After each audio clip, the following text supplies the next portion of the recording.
अस्सलामु अलैकुम वरहमतुल्लाहि वबरकातुहु नहमदुहु व नुसल्ली अला रसूलिहिल करीम बिस्मिल्लाहिर्रहमानिर्रहीम। हज़रात, हम औलिया किराम बुज़ुर्गों के नसीहत आमेज़ वाक़यात और नसीहत भरी बातें आप हज़रात तक पहुँचाने की कोशिश करते हैं। आप हज़रात से हमारी गुजारिश है कि ख़ुद भी हमारे चैनल को सब्सक्राइब करें, दूसरों से भी सब्सक्राइब करवाएं, ताकि हमारी हौसला अफजाई हो और हम इसी तरह अपने बुज़ुर्गों के वाक़यात आप तक पहुँचा सकें। एक बुज़ुर्ग फरमाते हैं कि मैं मोहम्मद आबिद नाम के एक शख्स के साथ जुमा के रोज़ बैतुल मुक़द्दस से रमला के लिए रवाना हुआ। वो फरमाते हैं कि एक पहाड़ की घाटी पर पहुँचे तो हमारे कानों में एक आवाज़ आई। वो आवाज़ ये थी, इंसान कितना वहशत ज़दा होता है अगर तू उसका अनीस ना हो, और उसका रास्ता किस कदर तंग होता है अगर तू उसका रहबर ना हो।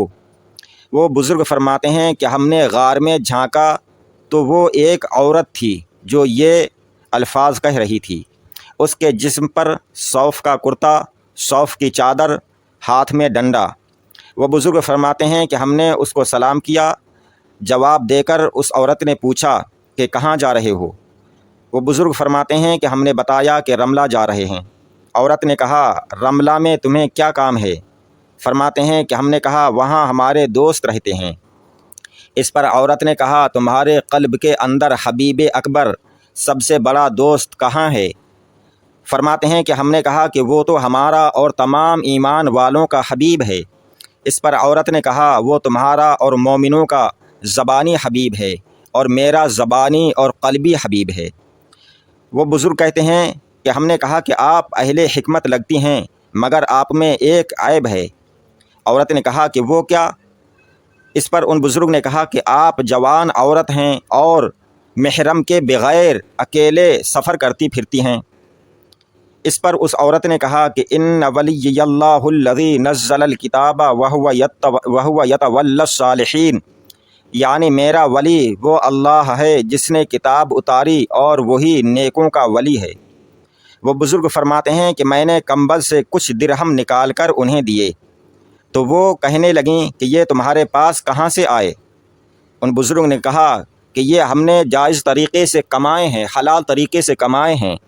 इस पर उस औरत ने कहा कि बेशक ये आपने हलाल तरीक़े से कमाए हैं, मगर ये कस्बे ज़ईफ़ है। उन बुज़ुर्ग ने कहा कि मेरा ज़ौफ़ क्या है और यकीन की निशानी क्या है? इस पर उस औरत ने कहा कि तुम उस वक्त तक यकीन को नहीं पहुँचोगे जब तक कि उसकी रज़ा के बग़ैर पैदा शुदा गोश्त कैंची से काट कर ना फेंको और उसकी जगह उसकी रज़ामंदी के साथ नया गोश्त ना पैदा हो। हर चीज़ की सदाक़त के लिए दलील होती है। उन बुज़ुर्ग ने कहा कि हर चीज़ की सदाक़त के लिए दलील होती है, आपकी हक़्क़ानियत की क्या दलील है? ये सुनकर उन ज़ईफ़ा ने, उन पाकबाज औरत ने ज़मीन पर अपना हाथ मारा और एक मुट्ठी कंकरी उठाई और कहा कि ए ज़ईफ़ुल यकीन, ये ले। मोहम्मद आबिद ने लिया तो वो सब दीनार थे।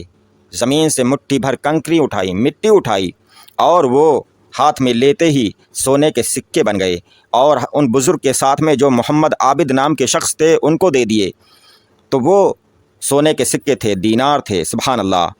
और कहा कि ये ना कभी तराजू में तोले गए, ना ही इन पर कभी किसी इंसान ने हाथ लगाया, यानी ये तो कंकर थे और मिट्टी थे, बस अभी ये सोने के सिक्कों में तब्दील हुए हैं।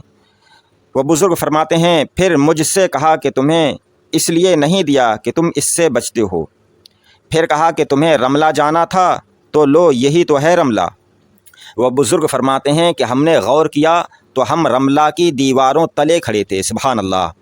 एक लम्हे में, पलक झपकने में उस अल्लाह वाली औरत ने उन बुज़ुर्गों को किलोमीटर क्या सैकड़ों किलोमीटर की दूरी पर पहुंचा दिया। सुभान अल्लाह।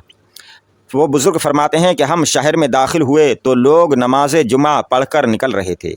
मोहम्मद आबिद ने उन दीनारों से अस्क़लान के अंदर एक मस्जिद बनवाई जो मस्जिद मुबाही के नाम से मौसूम हुई। सुभान अल्लाह। अल्लाह वालों की ये शान होती है, ये ताकत होती है। और सिर्फ मर्द ही नहीं, इस्लाम में ऐसी ऐसी बाकमाल औरतें भी गुज़री हैं जो कि मर्द भी उनके मकाम को पहुँचने के لیے دعا کیا کرتے ہیں۔ سبحان اللہ۔ اللہ تعالی ہم سب کو نیکوں کی صحبت نصیب فرمائیں۔ آپ حضرات ہمارے چینل کو سبسکرائب کریں۔ السلام علیکم، خدا حافظ۔